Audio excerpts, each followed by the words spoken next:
Hello, welcome to episode 19 of The Outside Fence. This is our Cox Plate review show. I'm your host, as always, Tristan Heffernan, and with me, Stewart Bowles-Brown. Big weekend of racing balls. We had Manikato Friday night rolling into the Cox Plate. How'd the weekend treat you? Oh, yeah, it was a huge weekend if you throw in the AFL Grand Final. I suppose the NRL Grand Final too, for those who are interested there. But, managed to finish ahead of the ledger over the weekend. So, it was a good result. And, onwards to Cup Week.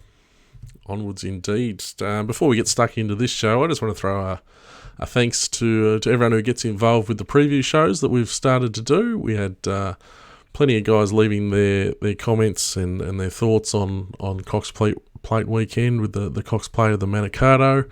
Good to see a bit of discussion there on the comments. If you're not involved, feel free to jump on there and join in. Also to obviously all the plugs we get on Twitter, much appreciated. And the preview show's going really well, so we're going to keep that up through the spring. One thing that we did talk about on the preview show pretty extensively was the weather, because it was going to be most important for the weekend just gone there at Moonee Valley, and didn't let us down. It was a bit unpredictable. We got no rain at all for the Manikato meeting, and the track was on fire.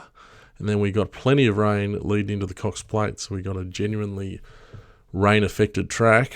As always, Balls, we're going to talk about the track before we look at the four races we're going to go through tonight.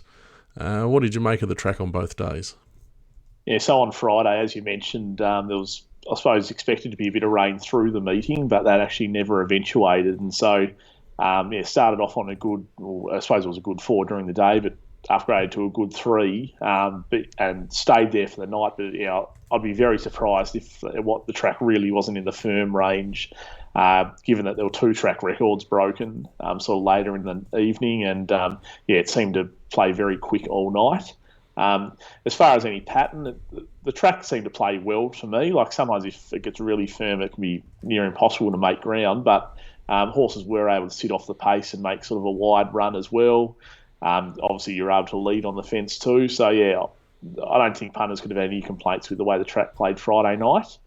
Now on to Saturday. We obviously got plenty of rain overnight, and then through the morning as well. I think the rain sort of continued on a bit more than that was probably forecast, and what probably even the track guys at Moonee Valley thought. So the track initially came up a soft 5, but was then downgraded to a soft 7 before the first race.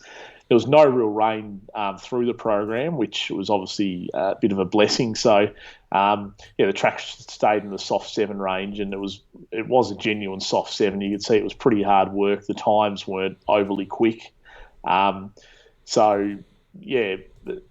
far as any sort of bias or pattern went, it was fairly evident sort of for the first half of the card. It was an advantage to be sort of on speed and close to the fence. But sort of once we got into the second half of the card, and possibly had to do, we also had some staying races as well. It evened up a fair bit, and you sort of could make that wide run as well. It sort of played pretty well. But definitely in those earlier races, you wanted to be sort of on speed and close to the fence.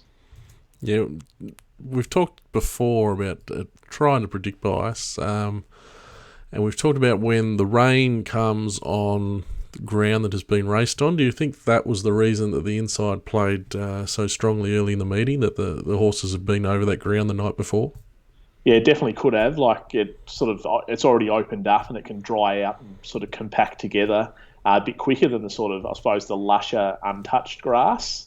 So that's definitely a theory why the inside might have been advantageous early in the card. Yeah, definitely. All right. With that in mind, let's get stuck into these races. First of all, it makes sense to go into which is nearly the biggest race of the year, the Cox Plate. So we'll kick off with that one.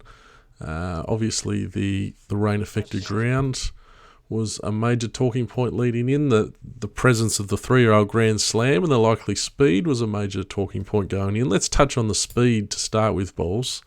When we did the preview show, we still had Magic Wand in the field, which was one of the on-paces. She obviously was scratched with injury, so there weren't too many on-paces left in the race, natural on-paces. So we thought that the speed May back off once they found their positions, but given that Grand Slam found the front and ran along, this wasn't the case, was it? No, Grand Slam found the front as expected, and definitely went along at a genuine speed, which obviously probably helped the winner in the end, and it was a true test of 2,000 metres for sure. I'm going to chime in there. Did Kieran Maher get away with paying a late entry for a pacemaker in the Cox Plate? Is that too bold a statement? Is that something that maybe we didn't see coming? Because obviously Sir Dragonet, the talk was that he was maybe more a 2,400 metre horse. Obviously he's going into the Melbourne Cup on the back of this run. All of a sudden, this 3-year-old stablemate was a late entry and has set up a beautiful pace for him. And not the worst conspiracy theory I ever heard. But I suppose that's all we can draw from at the moment. The stewards, I see, haven't questioned him, or there's been no issue in that regard. But I suppose Grand Slam hasn't really raced out of its usual racing pattern, given it's running the Guineas as well. So fair play to him if that was a bit of his thinking. But I'll probably leave that one alone. Yeah, I'm not suggesting it's untoward. I think he's a former jumps jockey. They're all very canny, and he's ended up with the right result. But Grand Slam, there was a bit of talk, a bit of a spruik around the 3-year-old with the light rate going to the front. But as you'll see, he was beaten out of sight. Now I'm going to pause it just here. First thing I want to talk about is Russian Camelot. We discussed this on the preview show, whether he would go forward or back. We were both of the opinion he would go back. We weren't totally surprised to see him go forward. We thought he was just going to keep going back until he could slot in. But I think there were 2 points that were different as we got to the race. There was obviously no magic wand, so there's another spot available on speed. And maybe the way the track was playing towards those forward, that might have entered their thinking as well. Yeah, I tend to agree with that. I also think Damien Oliver probably went into the barriers with a bit of an open mind. And as soon as the horse jumped well, he thought, well, I've jumped well here. I may as well go with the horse rather than restrain it. And he's happily just gone forward, and he's ended up actually slotting into a fairly nice position. Okay, so where we're paused there, he's caught wide, but he doesn't have to do a heap of work as we'll run the tape to slot in. A few other runners of note. We've got Sir Dragonet as the eventual winner. He's basically third last there, back on the inside, not spending a penny in the run.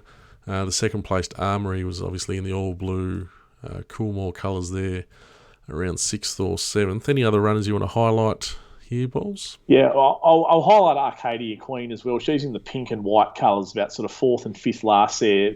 She runs pretty well in the race. Probably didn't get the ground that she was after, but definitely look out for her at about the 1,000 metre mark. She gets sort of right on heels of the horse in front and sort of dips quite severely, and the jockey becomes unbalanced. So that sort of obviously didn't help her chances. And I suppose the other horse that was a bit of a talking point out of the race was Mugger 2, who's in those sort of light blue Australian bloodstock colours, sort of around midfield there, 3 deep. It actually sits 3 deep, no cover the whole race, and runs a mighty race. Yeah, that he did. Let's run the tape from here. Let's talk about the winner, Sir Dragonet, to start with. We showed a replay in the previous show of his second placing in the Tattersalls Gold Cup, where he bumped Armory out of the way and dashed away from it. He was heavily backed in the lead up to this race in the last 15 minutes, which is one of the bigger goes I've seen in quite a while, even considering the Japanese horse last year, Lise Grosso, was also well found. In hindsight, with the wet ground, he does look easy to find, doesn't he? Yeah, he does, considering, as you mentioned, he's got good form over 2,400, so you knew he'd run in testing conditions, he'd run a strong 2,000. Obviously got the conditions to suit with the soft ground that he loves, and got a very nice ride through by Glenn Boss as well, who he's on the fence at the moment with Armory outside him, but he pretty much follows that horse once they get to the business end of the race, and then takes a run between horses and the straight, and it's too good. Looking forward for Sir Dragonet, they're talking about the Melbourne Cup now. Some of these Europeans, we have talked that the 1.5 mile horses are the ones that come and perform over our 2 miles. Yeah, based on this performance, you'd have to assume he's going to be a good chance in the race. Obviously, the conditions on the day will play a big factor in his chances, and also he still needs to sort of tick that 3,200 metre box. Whether he runs it or not, we're not obviously not going to know on the day. But yeah, he's definitely got the class to win a Melbourne Cup. Absolutely, you see him here diving through in the middle to beat Armory, who is a horse that you were particularly taken with pre-race balls, and I assume you followed it through and back him. What did you make of his run? Yeah, he's run well. Like, he had every chance pretty much in the run. You couldn't really make too many excuses for him.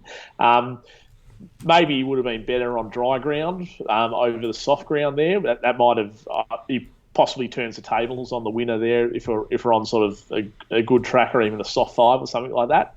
So that's probably a little excuse for him. But yeah, as I said, he's run well, had every chance in the run, and I think he goes on to the McKinnon Stakes now, and he'd be sort of mighty hard to beat in a race like that, particularly if we do get dry ground. Absolutely. Russian Camelot has been a horse we've been talking about all the way through. First of all, a few weeks back I said $4 back or lay. You said back, I said lay. Who's right? Well, based on how I think about things, I'd say you're right, because I'm more a results-orientated thinker. But yeah, I suppose some people would make a case that if you beat an SP, then that's a tick. But yeah, to me, we can all beat our chests and walk around nice and proud if we beat an SP. But if we're not backing winners, then we'll be off to the poorhouse. So it's an interesting question. I'm not totally putting up my hand and crowing about my incredible intellect for picking him out as a lay, given the price that he ended up starting. I do think he would have started longer had we not got the wet track. But let's not look backwards, let's look forwards. He's going into the Melbourne Cup now. Personally, I've always been against him in the Cox Plate and then likely to be with him in the Melbourne Cup. I see no reason to jump off him from the Melbourne Cup. What do you think? No, I thought it was a great performance from a Melbourne Cup point of view. Obviously, he settled close to the speed here, and a lot of the horses around him in the run sort of have been beaten a fair way. So that's sort of a bit of a tell that like he's done a good job. His run sort of reminds me a little bit of Fiorente's run in the Cox Plate when it was beaten behind Seamus Award. So he'll now go into a Melbourne Cup. Like you can trust that the trainer will have him cherry ripe on the day. It'll be interesting to see how he settles over the 3,200 since he's sort of going to be coming out of a fast run 2,000 metre race, so steps up significantly in distance. And yeah, the all important thing will be how he settles. Obviously, we saw So You Think in a Melbourne Cup sort of pull his brains out and pretty much cost him victory. So yeah, it'll be interesting to see sort of how this horse performs on the day. Yeah, that's a very good point. But I do like the fact that he is able to take up a position. We saw last year how important that can be with Vow de Clare getting away with things. I'm particularly happy staying with Russian Camelot now, going towards the Cup. Of the rest, Mugger 2 was an incredible run. Do we see any more from him this prep? As far as I'm aware, he's going to the paddock. But yeah, I agree. He was near run of the race almost. He was sort of 3 wide and working the whole way without any cover. Wobbled a bit round the home turn as well. And yeah, he's hasn't been beaten too far into 4th position there. Obviously, he likes soft ground, which he got there. But yeah, he sort of, off this run, he sort of stamps himself as a real player in sort of any future weight for age races around that 2,000 metre around that 2,000 metre mark. Yeah, he's still pretty lightly race milker too. He does really appeal as a weight for age horse off this effort. Arcadia Queen, yet to make a decision on whether they continue on after this run, but she's another one like Armory that shapes pretty well for a race like the McKinnon. Yeah, particularly if she can get back onto dry ground. As we mentioned, she sort of stumbled and got on heels a bit at the 1,000 metre mark, and the jockey became a bit unbalanced, so that didn't help her chances. But yeah, she pretty much had every chance. She had the back of Mugger 2 for a lot of the race, and obviously didn't beat him home. But yeah, she's run pretty well considering it's probably not her ideal ground. Yeah, a couple more to touch on. Fierce Impact was actually run into the race on the turn, but just seemed to paddle the last bit. Probable's back there on the inside, ran a reasonable race on speed as well. And I suggest it will be back to Sydney for colding. Yeah, James McDonald got off and said didn't handle the way of going. You don't know whether that's maybe just a convenient excuse or not, but yeah, I'd be very surprised if you saw colding in Melbourne ever again. Yeah, okay, so Cup, you think we've seen the Cup winner in that race? I've been undecided at this stage. I'd definitely favour Russian Camelot over Sir Dragonet in a Melbourne Cup, but whether Russian Camelot's the winner, I've still got to do a bit more work on the race. All right, beautiful. Let's move on. Well, let's just plug the previous show. We will be doing a previous show for the Melbourne Cup, so that'll give you a week to think about balls. We'll come back and get your answer in probably about a week's time. Let's move to the Manikato Stakes. This was on Friday night on blistering fast ground there at Moonee Valley. Obviously, they ran a track record. We were with Trekking in this race, but he couldn't run down Haydock in what was a pretty impressive training effort by McAvoy to get this horse ready third up for the Manikato to win his fourth Group Run. Fourth Group 1. He's pretty underrated, this horse, isn't he, Balls? Yeah, he is. He's been a horse over his career that I've struggled to sort of get a handle on. I don't seem to find him too much, and he's knocked me off a few times when I've had a good result on the second horse. So yeah, my issue, I suppose, going into this race with Haydock is I thought his recent best runs had been when he's been able to lead. Obviously, he wasn't going to be leading on Friday night considering Pippi was in the race. But yeah, he did have a nice run just off the speed. Possibly looked in a bit of trouble at the top of the straight, like a horse like Trekking might swamp him. But yeah, he was just too good in the end. Okay, let's run the tape here. Now, the pace was on, as you'd expect on the fast ground, but Pippi driving through here to lead, and Bellavella made the decision to go forward from the outside. This race shape differed from the Moy that we've talked about, them all coming up the inside. It seemed like the horses just sitting off the speed, coming to the middle, were better suited here. Yeah, they've gone very hard early here. To give, I suppose, some indication on how fast they've gone in this race, Pippi's thrown in a 9.92 split between the 1,000 and the 800, so that's obviously probably put pay to her chances there. And then if you want to look at the race as a whole, the 200-metre splits have progressively got slower from the 1,000-metre mark home. So, yeah, it really was a race where there were fireworks early. They've got home okay, but it was definitely a race for the stronger 1,200-metre horses. Okay, we see Haydock storming on here. Being third up here, I think, for Haydock was pretty telling for him. He is a horse that obviously won at a mile as a 3-year-old. So do you think it was his strength that held him in good stead off this fast pace? Yeah, it definitely helped, and he obviously had a nice run too. But yeah, him being a pretty strong and tough horse, the way the race played out definitely suited him. Okay, any knock on Trekking, the second horse? He did have his chance, but he's run well, but just couldn't pick up the leader. Yeah, he had every chance. It's sort of hard to knock a horse. He's run second in the Group 1. He's run well there. He's obviously competitive in pretty much whatever he runs in these days. So I'm not sure what he'll do next. But yeah, like as disappointing it was to have backed Trekking and sort of from the position he was thinking at the home turn he was probably going to win the race. Yeah, you can't be too disappointed in the run, I don't think. Okay, there's not a whole lot we can add to this race, is there? Haydock's had a good run and won, and Trekking had a good spot and run. Well, Dirty Work, the third horse, much the same story with him. Yeah, it had every chance, sat pretty much box-seated behind Pippi, got a nice run, split at the top of the straight. I think with Dirty Work, this race was a bit of a telltale that sort of 1,200 is still a bit of an issue for him. Probably had the best run in the race, considering where he was positioned. And, yeah, the other two horses were just a bit stronger in the end. Now, a horse like Dirty Work, I'm not sure whether there's anything left for it this preparation, particularly below 1,200. But, yeah, a race like the Oakley Plate in the sort of summer or autumn would look a perfect target for him. He probably doesn't get a massive amount of weight in the race. And, yeah, we know, as we spoke about sort of last episode or a couple of weeks ago, he's got that great record at 1,100 metres.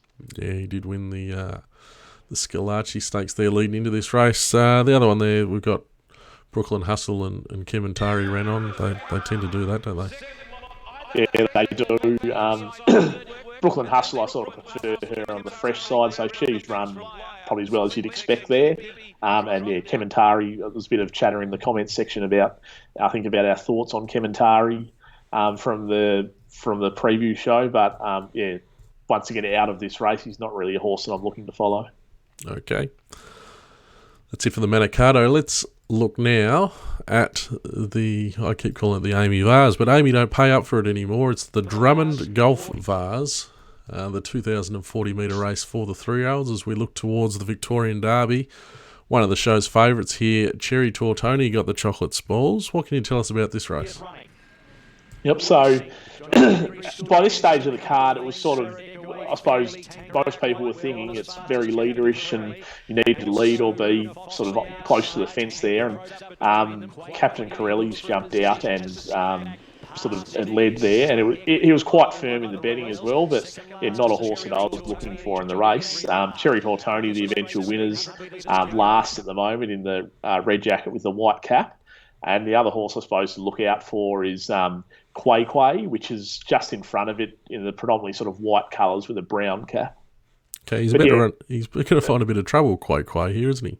Yeah, he is. He gets sort of up on heels of the horse in front of him. He has Luna Fox outside him trying to sort of, with Brett Prevalon riding nice and tight, trying to almost push him to the fence. So, yeah, the early stages of the race aren't great for Quay Quay.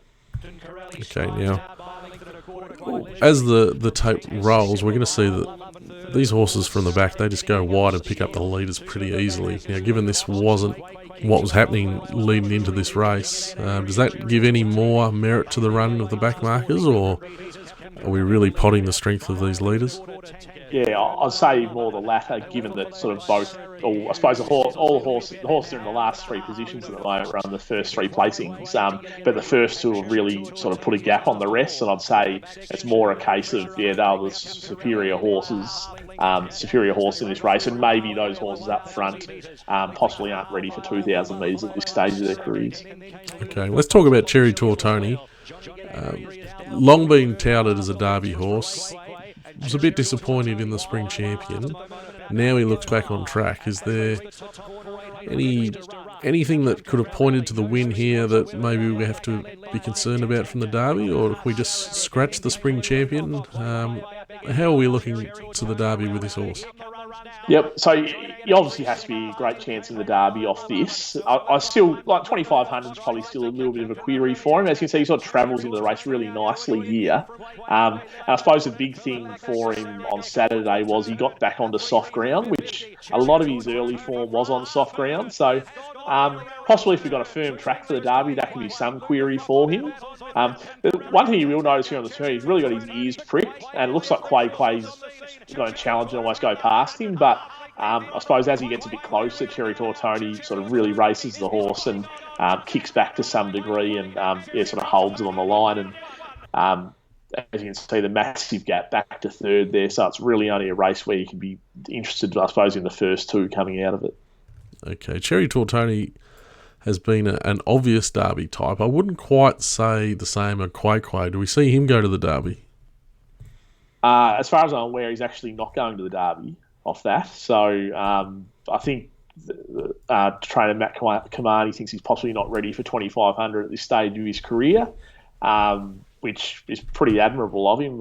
If I was sort of owned the horse or had any say in it, I'd find it very hard to knock back running in a Derby a week after running that race. So, as far as I'm aware, he won't go to the Derby, but he obviously, I suppose, will target races like, I suppose, a Derby maybe in the autumn or a race like the Rosehill Guineas. Okay, is he going to the paddock or just not the Derby? I think he might be going to the paddock, but okay. I wouldn't quote me on it. Okay. Like you say, these are clearly the two class horses out of this race. What do we make of Johnny Get Angry? I assume he's going to go to the Derby and he's probably still going to be looking for more ground. Yeah, he'll go to the Derby. He's just got no early speed, always settles sort of well back and, sort of plugs home. I'm sure he'll run the trip right out, but, it'd be very hard to see him winning the race. But he sort of also could probably run a nice 4th, 5th or 6th or something like that. Okay. Before we move on from the Derby, a quick yay or nay if you're betting all in Cherry Tortoni at this point in time? Probably wouldn't be my top pick at this stage, but I'd think it's definitely like one of the winning chances. All right, beautiful. We will revisit that in the preview show because we will be doing the Derby and probably the Coolmore leading up for this Saturday. So be sure you come back and keep an eye out for that show. We're going to look at one more race now. This is the Moonee Valley Cup. All of a sudden, it has thrown up a Melbourne Cup winner before. We remember Prince of Penzance coming through at 100 to 1 out of the Moonee Valley Cup when pretty sure you took a big price in the Moonee Valley Cup and you got rolled balls. Yeah, I did. Got beat by the United States. Never forget. All right, now this is actually quite a nice lead into the Cup because they've run along at a good clip here. Yeah, they have gone at a fast speed courtesy of Trap for Fools, and there are a few horses caught wide early that sort of ensured that there was a good tempo, and then obviously a couple keeping up for the inside as well. So yeah, we got a genuine staying test here. Okay, let's talk about the winner, Miami Bound. A bit of a surprise win here, starting around the $20-odd mark. Is there any way we could have found this horse leading in balls? I didn't find it. I know some people found it, but I haven't heard a really good reason for it yet. I suppose really early in her prep, I was a bit and even last prep, I was a bit concerned that she might be a bit gone, and I think I wouldn't have been on my own thinking that. So, yeah, I suppose the big thing for her is she got onto some soft ground on Saturday, and I suppose up to a distance around that sort of 2,500 metre mark is really what she wants after she was a pretty dominant Oaks winner last spring. But yeah, I couldn't find her on Saturday just because I still wanted to see her sort of do it again before I got involved, and yeah, she's definitely done it again. Definitely has indeed. If you look at the sectional, she's actually run home basically her last 800 or her last 1,000 in faster splits than Sir Dragonet, which seems incredible considering he won the Cox Plate and she's had to run an extra near 500 metres here. And they have gone along at a good clip, so I think there's plenty of merit in this performance looking towards the Cup as a lightweight sort of chance at longer odds. Yeah, I definitely agree. She's also run the ninth fastest last 200 of the meeting as well, which is a big effort, as you say, off that fast tempo, and it is the staying race for the day as well. So, yeah, I'm a bit puzzled by how good a performance it was, to be honest, considering she hadn't really shown this kind of form in the lead up, and obviously started such a big price. But yeah, purely off this run, and if say we got a wet track on Cup Day, you probably couldn't say she couldn't win. Yeah, if you were, the old saying, if you were an alien arriving on Earth today and we got a wet track on Cup Day, you'd be saying, well, what's wrong with Miami Bound? Shared Ambition is, I assume he's going to struggle to get into the race. Yeah, I'd be surprised if he's in sort of the top 24 at this stage, and I'm not sure whether they'd bother backing up in the Lexus to try and get in next Saturday, and then they'd pretty much, if they did, they'd have to have sort of 3 runs in a bit over a week. Yeah, he pretty much had every chance there. Sort of, there was a bit of a 3-wide line that he sort of tracked up and pulled out down the side. He's just pretty much beaten by a better horse in the day. Possibly he'd prefer drier ground, but he's performed well on a soft track before, so I don't think it was a huge issue for him. Just I suppose an interesting tidbit with Shared Ambition. He's now been beaten as favourite his last 3 runs, so it's becoming a little bit costly for punters. Obviously came into this preparation with a bit of a boom on him and was sort of touted as a likely Cups chance, but I'd say overall he's just been a little bit disappointing this prep, but yeah, he's run well enough there on Saturday. Yeah, he's not going badly by any stretch, is he? He's just not bringing home the cash for the punters. Ocean X, she's obviously in the Melbourne Cup, given she won the Andrew Ramsden. I think it's pretty hard to make a case for her in the Melbourne Cup. Would you agree? Yeah, I'd agree with that. She also sort of got wet ground on the weekend, which she likes. Having said that, she has performed well on dry ground as well, so she's not purely just a wet tracker. But yeah, I was actually pretty impressed with this run, considering they've gone fast. She was very close to the speed and even wide early, working to get outside the lead, and then took a bit of cover on Polly Gray once she came around. So to finish so close, I think was a great effort. Now, obviously going to the Melbourne Cup next, which I think is a bit rich for her. But yeah, if she was not in the Melbourne Cup and was heading towards a race like a Queen Elizabeth or something, off this run, she's definitely a horse I could have entertained in a race like that. But yeah, not in a Melbourne Cup. Yeah, okay. Is there anything in the Beaten Brigade that took your eye for a race on the horizon? Sound in the horse in those purple colours, who's sort of second last in screen there, was a bit unlucky. He settled sort of midfield on the fence, and when those runners made their runs out wide, he sort of got held up for momentum around the sort of 400, 500 metre mark. So that put an end to his winning chances in the race. Sort of once he got out and in the straight and wound up, he's finished off okay. So he's going well this prep. Probably prefers dry ground as well, so probably wasn't as suited by the conditions on Saturday. So I'd probably expect he goes to a race like the Queen Elizabeth rather than backs up in the Lexus. And if you got dry ground in one of those races, he'd definitely be a chance. I suppose the little issue with Sound is he still hasn't won a race since he's come to Australia, so that's sort of bordering on sort of 2 or 3 years since he won, but he is going as well as he ever has. But yeah, you'd like to see him put away a race this spring to just get a bit of confidence. Absolutely, and he finishes there in front of Cariff, who I'll be quite happy to put on the much discussed Never Again list, given he went over the jumps on the lead into this race and he still couldn't do anything. Yeah, he fits the mould of a bit of a non-winner. I think his only 2 wins have been at Newcastle, and he seems to be running on all the time in these races, and then maybe there's not a race long enough for him. Quite possibly. We will finish up our review of Moonee Valley there. The week ahead, though, it doesn't. We're all set now for Cup Week. It always tends to sneak up on me Cup Week, but if you like the punt, here comes the biggest week of the year. Yeah, definitely.